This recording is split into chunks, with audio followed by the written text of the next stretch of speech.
మన పాపముల నుంచి మనల్ని విడిపించడానికి ఆ పరలోక వైభవమును విడిచి ఆ దేవాతి దేవుడి లోకమునకు శరీరధారిగా దిగి వచ్చాడు.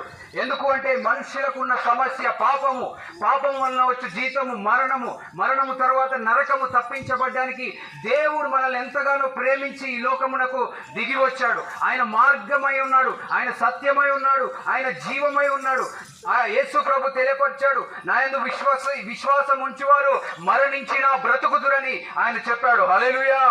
ఎవరైతే ఆయన యందు విశ్వాసం ఉంచి మనందరి కొరకు, మన పాపముల కొరకు ఆయన రక్తమును కార్చి మరణించి తిరిగి లేచిన నిజమైన దేవుడని తెలుసుకొని విశ్వాసం ఉంచి ఆయనని వారి జీవితంలోకి ఆహ్వానిస్తారో వారి హృదయంలోనికి, వారి జీవితంలోనికి ఆయన రావడానికి ఇష్టపడతా ఉన్నాడు. హల్లెలూయా.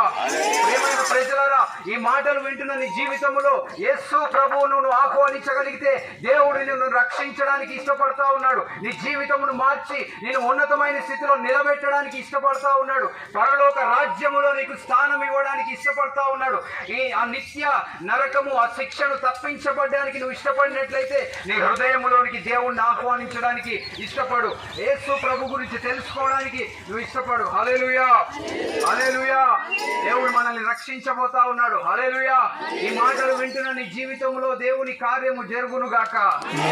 దేవుని ప్రేమను తెలుసుకుందువుగాక.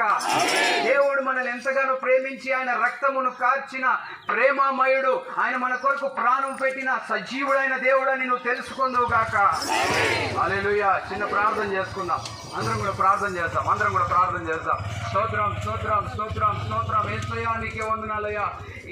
ఈ రోజు తండ్రి మట్టలాదివార దినము తండ్రి, కొన్ని ప్రాంతములకు మేము వెళ్ళి సువార్త ప్రకటించడానికి జయధ్వనులు తండ్రి 2000 సంవత్సరముల క్రితము అయ్యా మీరు యెరూషలేము ప్రాంతమునకు వెళ్తున్నప్పుడు ప్రజలందరూ కూడా జయ నినాదాలు చేస్తూ మిమ్మల్ని నడిపించిన విధానమును మేము జ్ఞాపకం చేసుకుంటూ అయ్యా అనేకులకు తండ్రి నీ ప్రేమను తెలియపరుస్తున్నాం, మీ ప్రేమను తెలియపరుస్తున్నాం అయ్యా. మీ ప్రేమను మేము ప్రకటిస్తూ ఉన్నాం ప్రభువా. మా అందరి కొరకు మీరు ఎంతగానో ప్రేమించి ఏ పాపము ఎరుగని మీరు మా అందరి పాపములు మీ భుజముల మీద వేసుకొని మా పాపముల నిమిత్తము మీరు రక్తమును కార్చి మరణించి తిరిగి లేచిన సజీవుడైన దేవుడవు నీకే వందనాలయ్యా.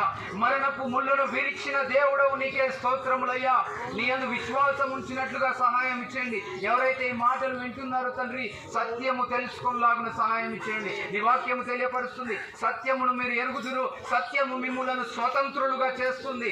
ఈ మాటలు వింటున్న ప్రతి ఒక్క బిడ్డ స్వాతంత్రము పొందినట్లుగా సహాయం ఇచ్చేయండి. నిజమైన సత్యమును ఎరుగునట్లుగా సహాయం చేయండి. నీ పరిశుద్ధాత్మ ఆదరణ దయచేయండి. ఎంతో విస్తారంగా ఉంది తండ్రి. అనేకుల ఆత్మలు రక్షణ పొంది నిజమైన దేవుణ్ణి తెలుసుకోవడానికి సహాయం చేయండి అయ్యా. నీ ప్రేమను ఎరుగునట్లుగా సహాయం చేయండి. తద్వారా తండ్రి పరలోక రాజ్యములో నిత్యము నీతో ఉండే కృపను, భాగ్యమును మాకు దయచేయండి. ఈ ప్రార్థన కూడికలో పాల్గొందిన ప్రతి ఒక్క బిడ్డని దీవించి ఆశీర్వదించండి. వింటున్న బిడ్డలందరినీ కూడా దీవించి ఆశీర్వదించండి. వారి కుటుంబమును దీవించండి, వారి పనులను దీవించండి. వారు చేస్తున్న ప్రతి దాంట్లో తోడుగా ఉండండి తండ్రి. నీ కృప నుంచి నడిపించమని మీకే సమస్త మహిమ, ఘనత, ప్రభావములు ఆరోపిస్తున్నాం అయ్యా. మీరు ప్రజలందరి కొరకు ప్రార్థన చేయమన్నారు, ప్రజలందరూ మంచి గుండులాగున ప్రార్థన చేయమన్నారు. ప్రార్థిస్తున్నామయ్యా. నాయకుల కొరకు, అధిపతుల కొరకు, అందరి గురించి ప్రార్థిస్తున్నామయ్యా. ప్రజలందరి గురించి ప్రార్థిస్తున్నాం. రక్షించి దీవించి ఆశీర్వదించండి. నీ శాంతిని నెలకొల్పమని ప్రార్థిస్తున్నాం. నీ కృప నుంచి నడిపించమని మీకే సమస్త మహిమ, ఘనత, ప్రభావములు ఆరోపిస్తూ నజరేయుడైన యేసు క్రీస్తు నామములో ప్రార్థించి బ్రతిమలాడి అడిగి వేడుకొంచున్నాం మా పరమ తండ్రి. ఆమేన్, ఆమేన్. बोलो यीशु महाराज के, हालेलुया स्तुति महिमा।